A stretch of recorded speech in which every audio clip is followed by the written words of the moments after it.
Hallelujah, hallelujah, hallelujah. Sorry, it's like we ran out of data and somewhat difficult to just purchase more data directly as fast as possible. We are continuing, so it's going to be two segments continuing with Christmas Carol Hausa day 18. Please help share this broadcast. Sorry for the distraction. Sorry for the distraction about I did not pay attention well on the balance, the data balance. Sorry about it. I apologize. Please help. If you have watched the first video, know that there is a second video. You watch the first video, Christmas Carol Day 18, just caught up as we just started reading the scripture. So we'll continue, and very soon we have to round up. So it's two videos. So when you watch, if you start watching this one, please go back and look for the first video to start to watch from there. And for those of us that are online already, sorry for the distraction. Let's do a round up. So what I want to bring in, I was talking about in John chapter 18, Jesus talking about himself coming from the Father and that he had been from Abraham, before Abraham. And it's like, how old are you? How can you say you have been before Abraham? You are not even up to 50 years. You want to tell us that you have been before Abraham. That is talking about him being tun fil azal. Yana nan tun fil azal, tun kafin a fara halitta.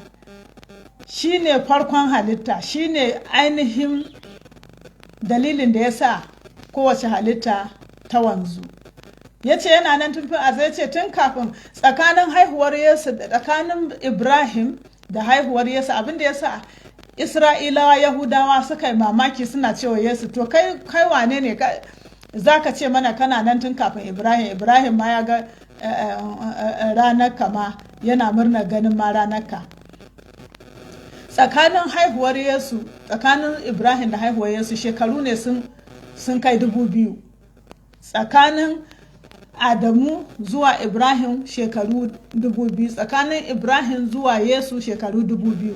So mutumin da ya rayuwa shekaru 2000 ya mutu tuntuni, suka fara ce mashi cewa duka annabawa da sun mutu, Ibrahim ma ya mutu, dukansu. Ya za ka ce wanda ya ba da gaskiya gare ka ba zai mutu ba?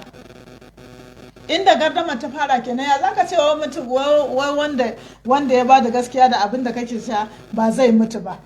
So a nan wurin Yesu ya musu magana a Yahaya Sura 8 aya 31 ce, sai Yesu ya ce wa Yahudawan nan da suka gaskata da shi, in dai kun zauna kan magana ta, hakika ku almajirai na ne, za ku san gaskiya, gaskiya ko za ta yanta ku. Suka amsa masa suka ce, ai mu zuriyar Ibrahim ne, ba mu taɓa bautawa kowa ba, yaya kuma za ka ce za a yanta mu? Sai Yesu ya amsa musu ya ce, lalle hakika ina gaya muku, duk mai aikata zunubi bawan zunubi ne. Ai bawa baya ɗorewa a gida har abada, ɗa kuwa yana ɗorewa. In kuwa ɗan ya yanta ku, za ku yantuwar gaske. Na san dai ku zuriyar Ibrahim ne, amma kuwa kuna neman kashe ni, don magana ta ba ta shigar ku. Ina faɗar abin da na gani a wurin Ubana, ni kuma kuna yin abin da kuke ji daga wurin naku uban. Suka amsa masa suka ce, ai Ibrahim ne ubanmu. Yesu ya ce musu, da ku ‘ya'yan Ibrahim ne, da sai ku yi aikin da Ibrahim ya yi. Gashi yanzu kuna neman kashe ni mutumin da na gaya muku gaskiyar da na ji wurin Allah, ba haka Ibrahim ya yi ba. Ku kuma aikin da ubanku yake yi ne. Suka ce masa, ba a haife mu daga fasikanci ba, ubanmu ɗaya ne, wato Allah. Yesu ya ce musu, da Allah ne ubanku da kun ƙaunace ni, domin daga wurin Allah na fito, gani nan kuwa ban zo domin kaina ba, shine ya aiko ni. Don me ba kwa gaskata magana ta? Don ba kwa iya jimirin jin magana ta ne. Ku na ubanku Iblis ne, niyyar ku kuwa ku aikata burin ubanku. Shi dama tun farko mai kisan kai ne, bai zauna kan gaskiya ba, don ba ruwansa da gaskiya. Duk sa'ad da yake ƙarya, cinikinsa yake yi, don shi maƙaryaci ne uban maƙaryata kuma. Amma domin ina faɗar gaskiya ba kwa gaskata ni. A cikin ku kuwa zai iya haƙaƙewa na taɓa yin zunubi, ina kuwa gaskiya nake faɗa to, don in kuwa gaskiya nake faɗa to don me ba kwa gaskata ni? Na Allah yakan saurari magana Allah, abinda ya sa ba kwa saurare na kenan, don ku ba na Allah ba ne. Yahuda suka amsa masa suka ce, ashe gaskiyarmu da muka ce kai Basamariye ne, kana kuma da iska. Yesu ya amsa musu ya ce, ni ba mai iska ba ne, ubana nake girmamawa, ku kuwa wulaƙanta ni kuke yi. Ba ni nake nemar wa kaina girma ba, akwai mai nemar mani, shine kuma mai yin shari'a. Lallai hakika ina gaya muku, kowa ya kiyaye magana ta ba zai mutu ba har abada. Sai Yahuda suka ce masa, to yanzu kam mun tabbata kana da iska. Ai Ibrahim ya mutu, haka ma annabawa, kana kuwa cewa kowa ya kiyaye maganar ka ba zai mutu ba har abada. Wato kafi ubanmu Ibrahim ne? Ya kuwa mutu, annabawa ma sun mutu. Wa ka mai da kanka ne? Yesu ya amsa masa ya ce, in ma na ɗaukaka kaina, ɗaukaka ta ba bakin kome take ba. Ubana shine mai ɗaukaka ni, wanda kuke cewa shine Allahnku. Ku ba ku san shi ba, amma ni na san shi.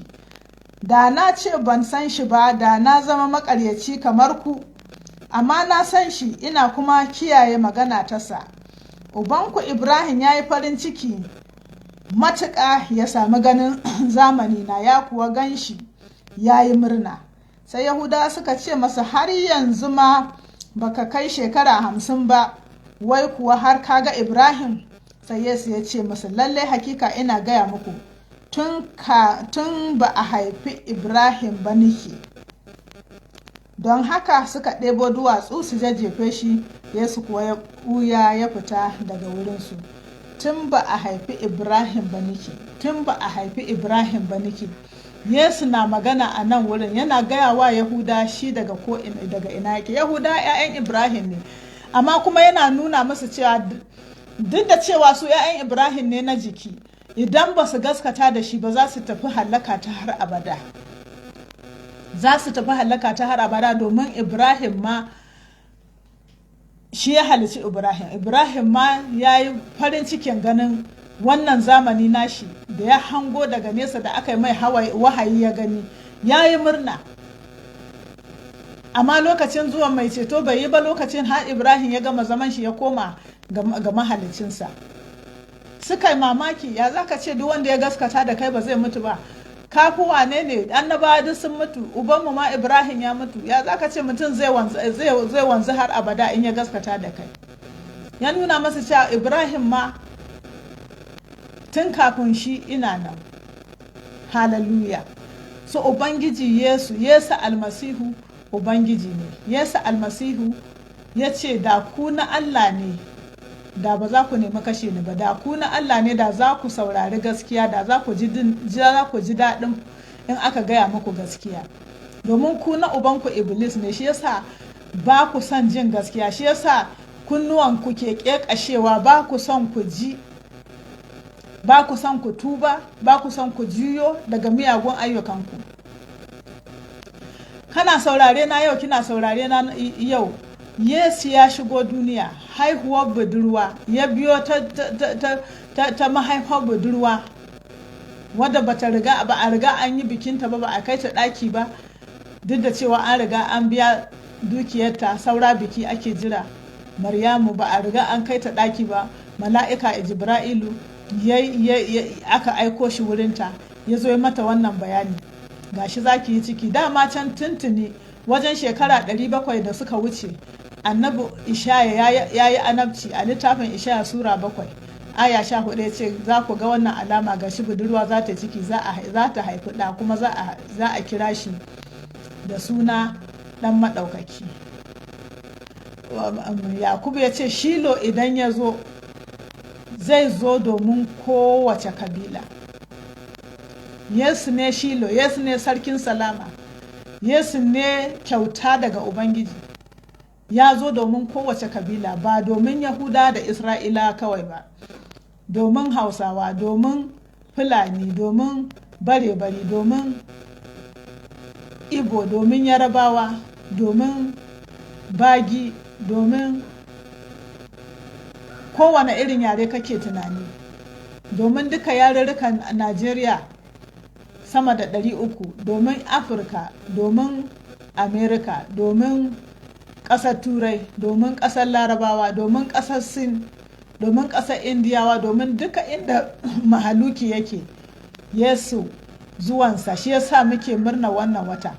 Ba kawai ana murna bane kawai saboda an haifi Yesu shi annabi ne, Ubangiji ya nuna mu'ujizarsa, budurwa ta yi ciki. A'a, Ubangiji ne ya sako ceton jama'ar da ya halitta.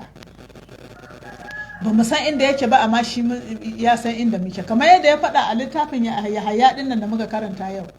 Ya ce wa Yahuda, ya ce inda za ni ba ku sani ba. Suka ce da wannan kashe kanshi zai yi, da zai ce zai tafi inda ya fito, shi ya san inda za a, su ba su san inda za shi ba. Mahalicin mutum shi ya san inda mutum yake, mutum bai san inda mahalicinsa yake ba. Shi yasa Yesu ya sauko. Duk wani addini wanda yake nuna maka farillan da zaka bi haka kai ga Allah, kamar ana maka kwatance ne, lalube ne cikin duhu. Hallelujah, lalube ne cikin duhu. Shi yasa ake karin magana, Allah ya sa mu dace. Lalube ne ake cikin duhu, amma Yesu ya kawo mana zahiri, ba sai mun yi lalube cikin duhu ba. Ga rai kyauta, ga salama kyauta, ga kwanciyar rai kyauta, ga ceto kyauta, ga tabbas kyauta, ga tabbacin inda za ka bayan ka ba wannan duniya kyauta, ba da kuɗi ba. Hallelujah, ba kuɗi ake nema ka biya ba. Ba kuɗi ake nema ka biya ba, kyauta ne. Wannan ceto kyauta ne. Yau kana jin muryata, idan baka karɓa ba, wannan muryar za ta zama maka shaida a wata rana bayan ka gama zamanka a duniyar nan, bayan kin gama zamanki a duniyar nan, kin gamu da mahalicinki. Ba za ki ce baki taɓa jin labarin ceto ba, ba za ka ce baka taɓa jin labarin almasihu ba da dalilin da yasa da ya zo. Domin za a tuna maka da wannan ranar, za a tuna maka, za a nuna maka fuskata. Ubangiji ya amfani da ni ta intanet, ya kai gare ka, ko ma wani bai zo har gidanka ba, kana ta handset ɗinka ta intanet, kana gani kaji ga hanyar ceto. Baka karba ba, amma addu'a ta a wannan ranar shine ka karbi wannan ceto, ka karbi wannan ƙauna ta Ubangiji, ƙauna ta almasihu. Babu wani, ba inda za ka samu irin wannan ƙauna. Ko kai wane ne, ko kai fari ne, ko kai baki ne, gajere ne, dogo ne, mai ƙiba ne, mara ƙiba ne kai, kowane iri ne kai, Ubangiji na so.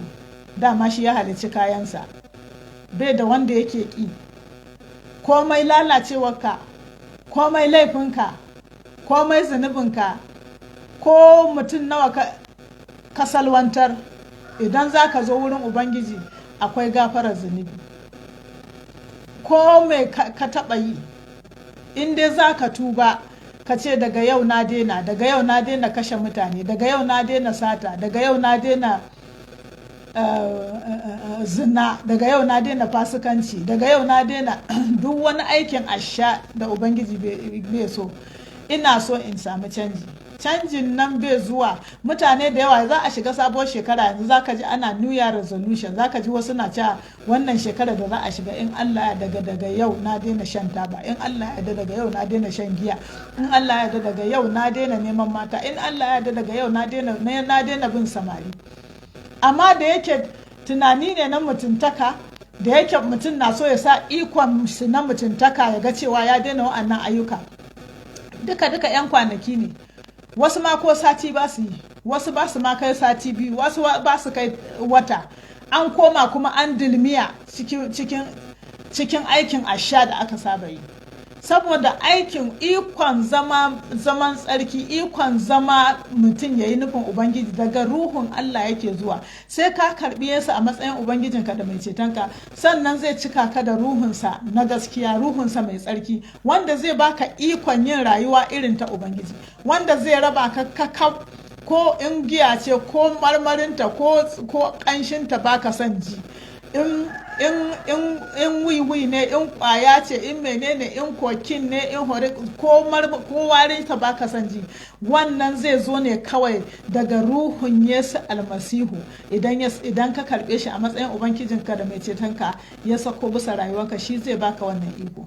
Amma duk wani wai iko wai ka zauna ka ce za a fara sabuwar shekara canje daga wannan ce giya ta ƙarshe, wannan ce kwalbar giya ta ƙarshe, wannan ne kai wannan budurwar da zan kira yau, wannan ne na ƙarshe, kai wannan saurayin da za na gidan shi yau, daga yau kai wannan shekarar na daina kwana gidan samari. Ba zai yiwu ba sai da ikon ruhu mai tsarki. Kuma in baka karbi Yesu almasihu ba, komai zuwa church ɗinka, komai zuwa ikkilisiya, in baka da Yesu baka da Yesu. Ko sunanki Maryamu, in baki tuba ba kika karbi Ubangiji Yesu a matsayin Ubangijinki da mai cetonki, baki da ceto.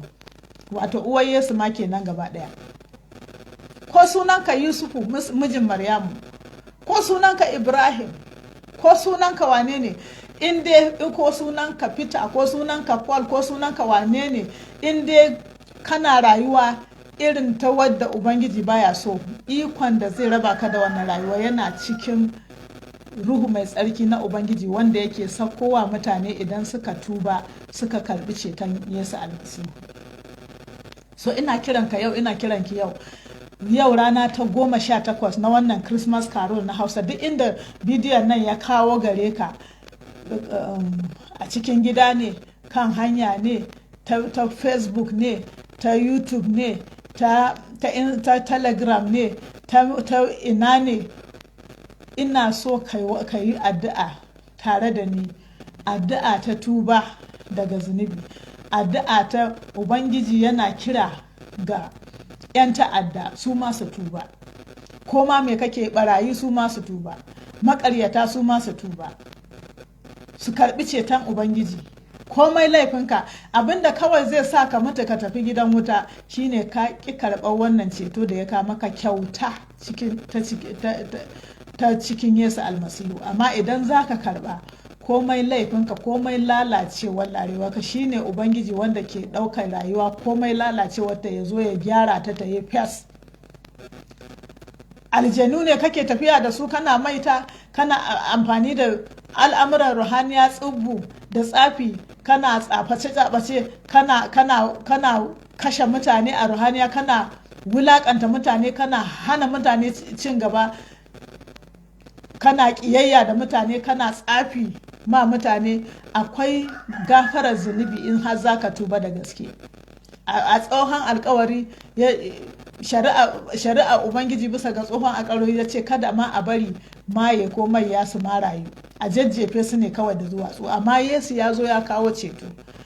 Amma idan ka ƙi tuba ko kika ƙi tuba, sannan kika mutu cikin wannan yanayi na tsafi, yanayi na mugunta, yanayi na tafiya da aljanu cikin Yesu almasihu, ba Kiristanci, Yesu almasihu bai koya mana wani batun wani aljani, akwai fararen aljanu, akwai bakaken aljanu. Aljani ne, dukansu miyagu ne, dukansu sun bi shaidan, sun bijirewa Ubangiji, 'yan tawaye ne, sun wa Allah tawaye, kuma an kore su daga sama, kuma ba za su taba zama cikin aljanna ta Allah ba. So in ma an ruɗe ka, ana ce maka ai akwai fararen aljanu, akwai bakaken aljanu, akwai aljanu wanda ba su da kowane aljani mugu ne.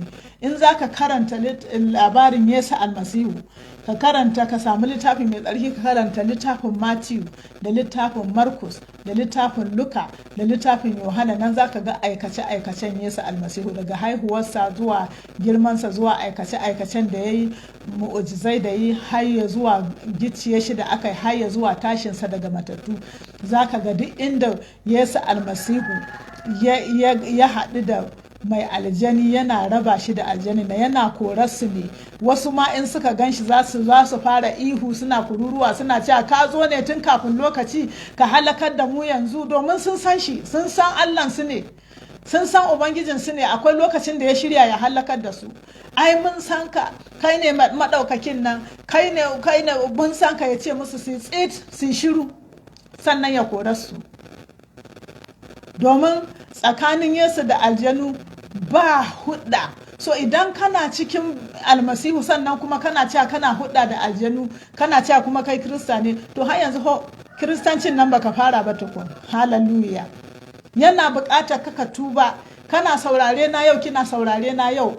Ubangiji Yesu almasihu mai tsarki ne, ruhunsa mai tsarki ne.